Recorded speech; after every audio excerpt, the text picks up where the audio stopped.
Uncle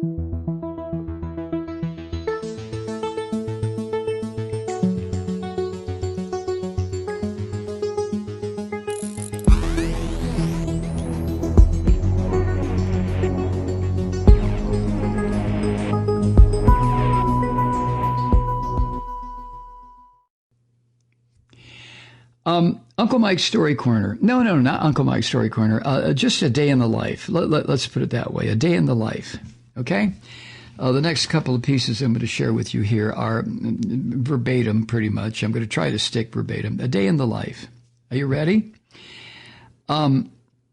Attorneys representing the family of Dijon Kizzee said yesterday that he was shot at 15 times by Los Angeles County Sheriff's deputies in Westmont, a suburb of L.A., as he ran away during a stop for bicycle code violations. Bicycle code violations. Ben Crump, the civil rights attorney who also represents the family of George Floyd and Jacob Blake, said, quote, Dijon Kizzee did not deserve to be executed like this in cold blood as he was running away, end quote. The family's attorneys said that law enforcement officers will often use bicycle code violations as a pretext to justify a stop when a shooting or other use of force has occurred. Attorney Carl Douglas said, quote, that could be something as benign as riding his bicycle on the sidewalk or against traffic. You never see anyone in the west side of L.A. stopped for a bicycle code violation. You never see anybody in Beverly Hills or Santa Monica stopped for a bicycle code violation, end quote. Attorney Dale Gallipo said Kizzee was shot in the back while visibly unarmed and moving away without any commands or verbal warning. Attorney Gallipo said, quote, another reckless, unnecessary shooting of a person of color. One has to wonder, how long is this going to go on? And why is it continuing to go on day after day, week after week? How many families are watching right now concerned that their children, their loved ones, are going to be the next victim? End quote. L.A. coroner's officials determined that Kizzee died of gunshot wounds. The full autopsy report will show how many times he was struck and where on his body. Kizzee's death is the second fatal shooting involving deputies in 3 months within a block in the Westmont neighborhood. Relatives and activists have demanded that those involved be arrested and prosecuted. The sheriff's department said both deputies have been removed from the field pending review of the incident. Their names have not been released. The L.A. Sheriff's Department said the encounter Monday afternoon began when two deputies from the South L.A. station spotted a man, later identified by coroner's officials as Kizzee, riding a bicycle in violation of bicycle codes. L.A. Sheriff's Department Lieutenant Brandon Dean said he didn't know which codes were allegedly violated. Deputies attempted to contact Kizzee, but he dropped the bicycle and ran, and deputies gave chase. Deputies again tried to make contact in the 1200 block of West 109th Place, and Dean said Kizzee punched one of them in the face. Lieutenant Brandon Dean said that. Kizzee then dropped a jacket he had been carrying, and a black handgun fell to the ground, officials said. The sheriff's department said Tuesday evening that Kizzee, quote, made a motion toward, end quote, the gun, and the deputies opened fire, killing him. A grainy video of the incident obtained by the LA Times shows a physical altercation between Kizzee and the deputies. Before Kizzee tries to get away and falls to the ground, a wall and fencing obscures the full scene, including where Kizzee's jacket falls. Another video reviewed by the LA Times shows Kizzee walking away from deputies moments earlier. That same video then cuts to deputies with guns drawn over his body. A third video from the front door camera at one resident's home recorded sounds of 15 gunshots over a 10-second period, but did not show the actual shooting. Deputy Green said he did not know how many times Kizzy was shot. Sheriff's officials said a handgun was recovered at the scene. A handgun that fell out of the jacket. Oh. A handgun.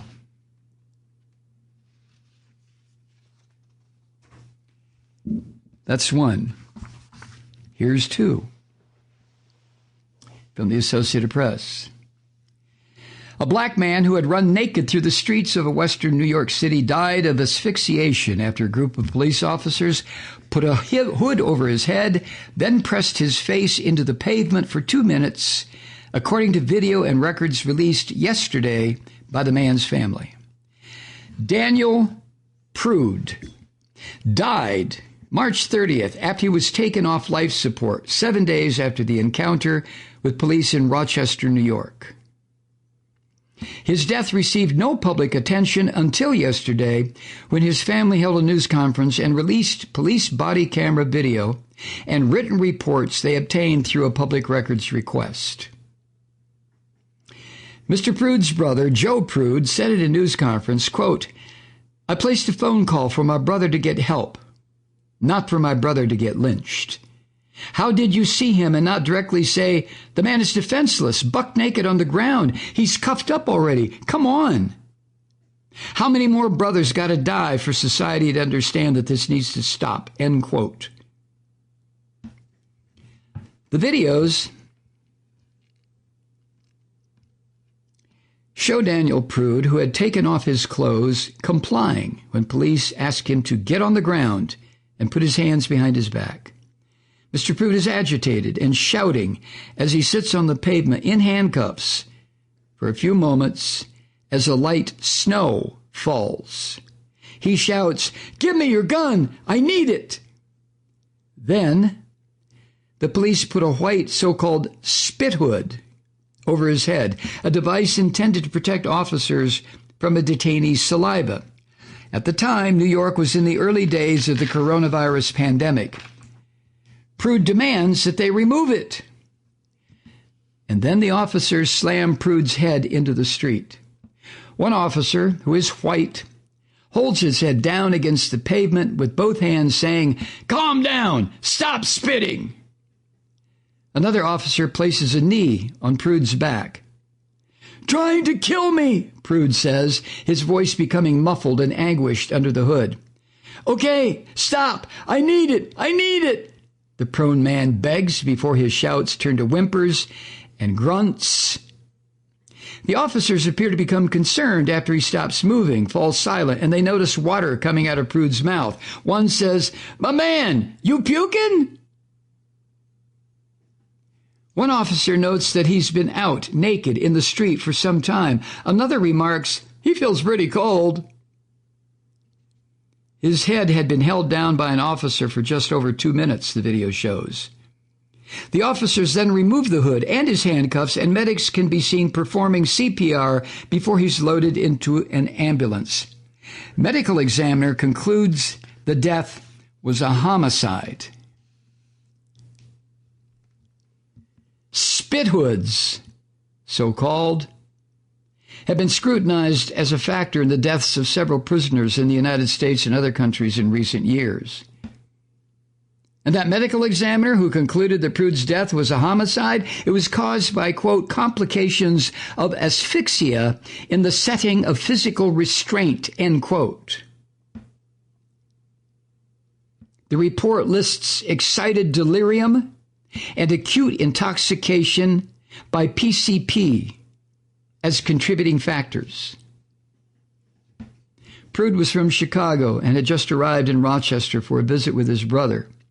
He was kicked off the train before it got to Rochester in Depew, New York, quote, due to his unruly behavior, end quote, according to an internal affairs investigator's report. Rochester police officers took Prude into custody for a mental health evaluation around 7 p.m. on March 22nd for suicidal thoughts, about 8 hours before the encounter that led to his death. But his brother said he was only at the hospital for a few hours, according to the reports. Police responded again after the brother, Joe Prude, called 911 about 3 a.m. to report that his brother had left the house. The city halted its investigation into Prude's death when State Attorney General Letitia James' office began its own investigation in April. Under New York law, deaths of unarmed people in police custody are often turned over to the Attorney General's office rather than handled by local officials. Rochester Mayor Lovely Warren said at a press briefing, quote, I want everyone to understand that at no point in time did we feel that this was something that we wanted not to disclose. We are precluded from getting involved in it until that agency has completed their investigation. End quote. One officer wrote that they put the hood on Prude because he was spitting continuously in the direction of officers, and they were concerned about coronavirus. Activists demanded that officers involved be prosecuted on murder charges and that they be removed from the department while the investigation proceeds. Act of Free the People, Rochester, said at a news conference with Prude's family, quote, the police have shown us over and over again that they are not equipped to handle individuals with mental health concerns. These officers are trained to kill, not to de-escalate. These officers are trained to ridicule instead of supporting Mr. Daniel Prude, end quote. Calls to the union representing Rochester police officers and to that organization's attorney went unanswered yesterday. Protesters gathered yesterday outside Rochester's public safety building, which serves as police headquarters. Free the People, Rochester said several of its organizers were briefly taken into custody after they entered the building while Attorney Warren was speaking to the media. They were released on appearance tickets, according to the regional director of the New York Civil Liberties Union, who was among those taken into custody. Demonstrators later gathered at the spot where Prude was killed, chanting, dancing, and praying. They stayed late into the night. Prude, known to his big Chicago-based family by the nickname Rel, was a father of 5 adult children and had been working at a warehouse within the last year, said his aunt Latoria Moore. She said, quote, he was just a bright, loving person, family-oriented, always there for us when we needed him. He never hurt or harmed anybody, end quote. Prude had been traumatized by the deaths of his mother and brother in recent years, having lost another brother before that, according to Miss Moore. In his last months, he'd been going back and forth between his Chicago home and his brother's place in Rochester, New York, because he wanted to be close with him, according to the aunt. She knew her nephew had some psychological issues. Still, when he called 2 days before his death, Miss Moore said, quote, he was the normal Rel that I knew. She added, quote, I didn't know what was the situation, what he was going through that night. But I know he didn't deserve to be killed by the police, end quote. The fatal encounter happened 2 months before the death of George Floyd in Minnesota prompted nationwide demonstrations. Hi, Truth Seekers. Mike Malloy here. As you know, we've switched formats and are now broadcast exclusively on the Progressive Voices Network. So that means you get fewer program interruptions, no corporate commercials, and lots of profanity. But our format change also means some of our radio listeners no longer hear the program.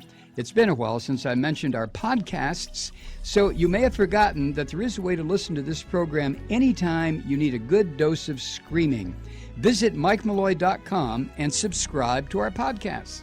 You have your choice. You can listen to The Ranting with the audio podcast, or listen and watch me lose control with a video podcast subscription. As a podcast subscriber, you can download the program to your mobile device and take me with you wherever you go. And if you have a friend who needs a dose of truth-seeking, you can give a gift subscription as well. That's MikeMalloy.com, and never miss a minute of the uncensored fun and frivolity.